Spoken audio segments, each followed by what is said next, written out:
Hi everyone, this is Gabe Allen from the Sociology of Gender online course. In this project, I wanted to focus on gender, but specifically its role in creating and perpetuating academic and social discrepancies in the education system. So firstly, I think it's important to talk about the importance of education and what does it really mean to be educated. As we know, education, specifically higher education, is becoming increasingly valued in our society. So we kind of have to ask ourselves, what is the purpose of education? Higher education, who did it originally serve and benefit? I think these answers are variable and there's no one set operational definition. Simply, education is learning from somebody else, sharing knowledge, but more broadly speaking, I think education is the ability to be adaptable. School teaches you several subjects to be a well-informed individual in society. I think education means to be adaptable. As we know, when colleges and higher education first opened, and even elementary schools, middle schools, high schools, originally men were only allowed to get an education as they were seen as the breadwinners and women were expected to serve inside of the house. So higher education specifically has always originally served men, and it wasn't until later until women were allowed to enter schools. Because of this original difference in opportunity, when women were reinstated to being allowed to be in educational systems, there were some pretty prevalent differences that started to come out. These three main discrepancies are test scores, the opportunities, and the differential treatment that genders experience inside the education system. Test scores is pretty self-explanatory. Test score discrepancies, specifically in math and science, seem to be the highest gender gap. By opportunities, you can look, this usually pertains more to high school and middle schools, but can also exist in the higher education world. Sometimes different genders can get different opportunities, whether that be a sport that only one gender can participate in or a club that only serves one gender. And then something that we see a lot, especially in younger students, so elementary school, middle schools, and high schools, but continuing on to higher education as well, is differential treatment. How teachers treat people based on their gender, expectations of people's success and performance based on their gender. These can all be very hurtful things if we don't figure out how to overcome them. I pulled this graph from our textbook, and I think it's an important graph to analyze. It's talking about the test scores between the boys and girls, and what you'll see is that it's not a monolith. And what I mean by that is America specifically, on average, boys test higher in math and sciences, but for example, Iceland, girls actually outperform boys. So it's important to recognize that when we're talking about a systemic issue like this, it doesn't always reflect cross-culturally. Something I think that's interesting that our textbook mentions, which can be, when we're sort of looking at this issue, we're trying to find the origin of why these things become the way they are. So our textbook mentions that in 1992, the toy company Mattel released a talking Barbie doll that said math is tough. And so, as you can imagine, this doll did well and people bought it and all these girls were buying it, and it sort of played into this narrative that girls are not good at math and that boys are.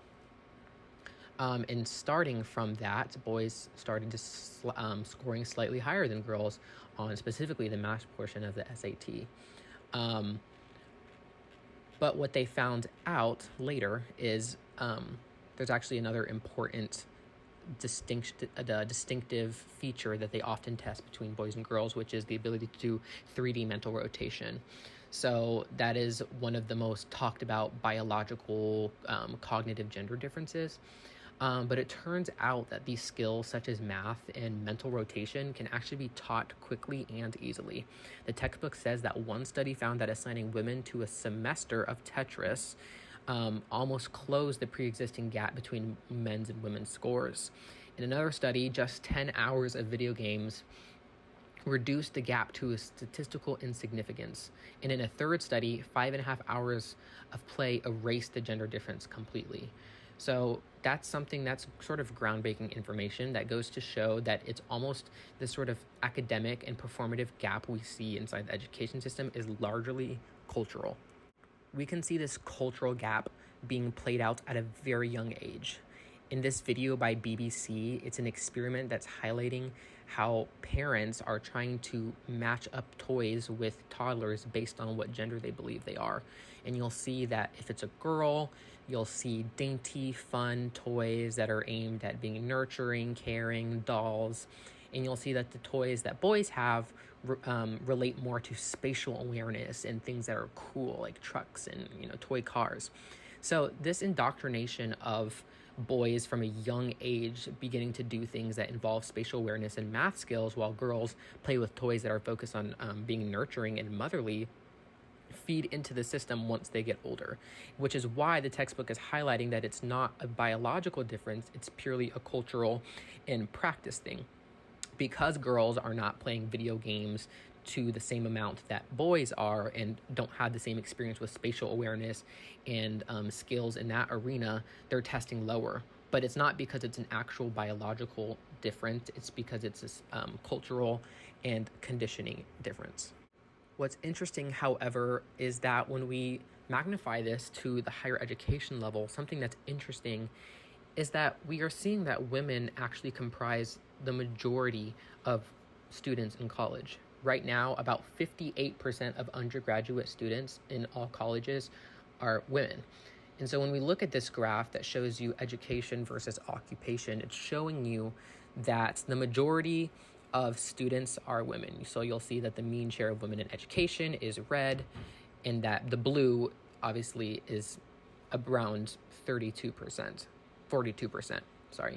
And then that sort of flips, however, when we actually go to look at the occupation side, which is showing that there's more men who hold jobs, specifically and numerically demanding occupations, as opposed to women. And as we move down the spectrum towards more verbally demanding occupations, we'll see that women occupy those jobs a lot more. So we see more women in college, but yet we still have a gender gap once we actually get to the real world and we're talking about who are occupying these jobs. So the question becomes, how can we bridge this divide? We see with women, they are scientifically and mathematically being outperformed by men, and we're seeing that men are artistically and verbally being outperformed by women. So what can we do about this? In an article by Nellie Stromquist and Gustavo Fishman, we see them echo another example of the Barbie doll incident. They state that 3 years after then the president of Harvard got into trouble for questioning women's intrinsic aptitude for science and engineering. And 16 years later, after the Barbie doll proclaimed that math is tough, a study paid for by the National Science Foundation found that girls perform as well as boys on the standardized math test. The reason, they said, is simple. Girls used to take fewer advanced math courses than boys, but now they're taking just as many. So when we talk about undoing the gap, the following passage that reads after that is a clear explanation perhaps, but a simple reason. Undoing the mathematics gaps was anything but a simple process. It was certainly not a natural development, an inevitable progression, a magic trick, but the result of conscious intentions and actions of subjects and social actors. The undoing of this particular gap has been the result of multiple and hard-won struggles over decades, not only in the public and political arenas, but also in the innumerable small everyday interactions. So what this is highlighting is that it's not going to be a simple one-step process that we can use to undo this. This is a very systemic and worldwide issue. And again, like we were talking about earlier, when we look at other countries have the opposite issues. But when we talk about reaching equality, the most important thing to here to recognize is the importance that educators have and how long of a process that takes. It took decades. It took several years for us to have the evidence and studies to show that girls can perform as good as boys, but that it's a conditioning issue.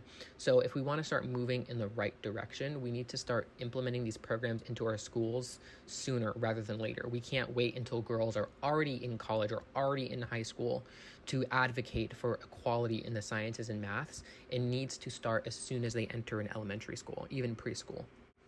Again, we'll see that more women are in college than men.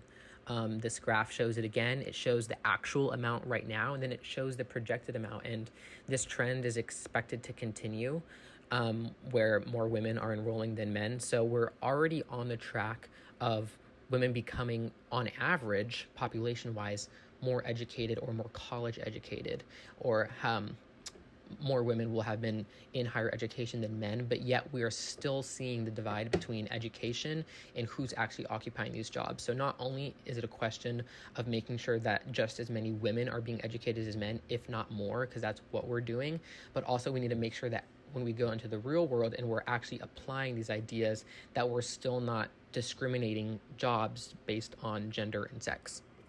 To wrap up this project, I want to encourage you to think about the questions that I asked in the beginning.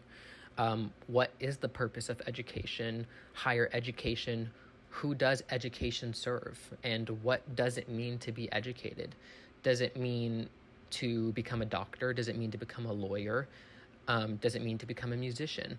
Does it mean to be adaptable? Does it mean to be a businessman? What does it mean to be educated? And why is it important that we have equality in between genders? And I lastly want to encourage you to think about a time in your own life where you have felt a divide, whether it be because of gender, socially, racially. These facets exist not just in gender, but also racially and socioeconomically. How you have felt impacted, whether it be in middle school, high school, college, or throughout.